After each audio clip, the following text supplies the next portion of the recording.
In the heart of a small village in the Philippines, there was a bamboo grove that the locals avoided at all costs, known as Kawayang Kulimlim, shaded bamboo. This seemingly ordinary grove held a dark secret, whispered from generation to generation.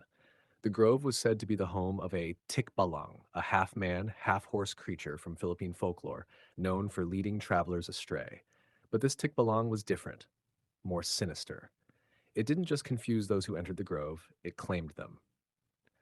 The story began with a local legend of a young woman named Rosa, who disappeared into the grove one humid afternoon, never to return. Search parties were formed, but all they found were strange hoofprints leading deeper into the forest, and the eerie silence that seemed to swallow all sound. As days passed, people began to hear her voice coming from the grove, calling for help.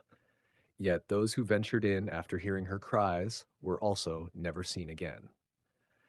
Over the years, the villagers learned to avoid the grove entirely, especially after dark when the bamboo leaves rustled with an unnatural energy, and strange shadows seemed to move between the stalks, even when there was no wind. One night, a group of adventurous teens decided to test their courage by entering the grove. Armed with nothing but flashlights and bravado, they ventured into the darkness, laughing and joking, dismissing the warnings of their elders as mere superstition. But as they ventured deeper into the grove, the air grew thick, the darkness seemed to deepen, and the laughter faded. The bamboo stalks began to close in around them, and the once clear path became a twisted maze. Panic set in as the teens realized they were hopelessly lost.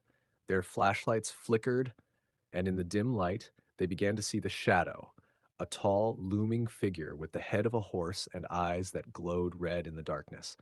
The Tikbalang had found them. The group scattered in terror, but the bamboo grove twisted their paths, leading them back to the center where the Tikbalang waited. One by one, their screams echoed through the night, only to be swallowed by the grove's eerie silence. By dawn, the grove stood silent and still, as if nothing had happened, but the villagers knew better. The teens were never seen again, and the grove remained a place of fear, a place where the shadows moved on their own, and where the whispers of the lost could still be heard on the wind. The villagers tell the story to this day, warning others to stay away from Kawayang Kulimlim, where the Tikbalang still waits for its next victim.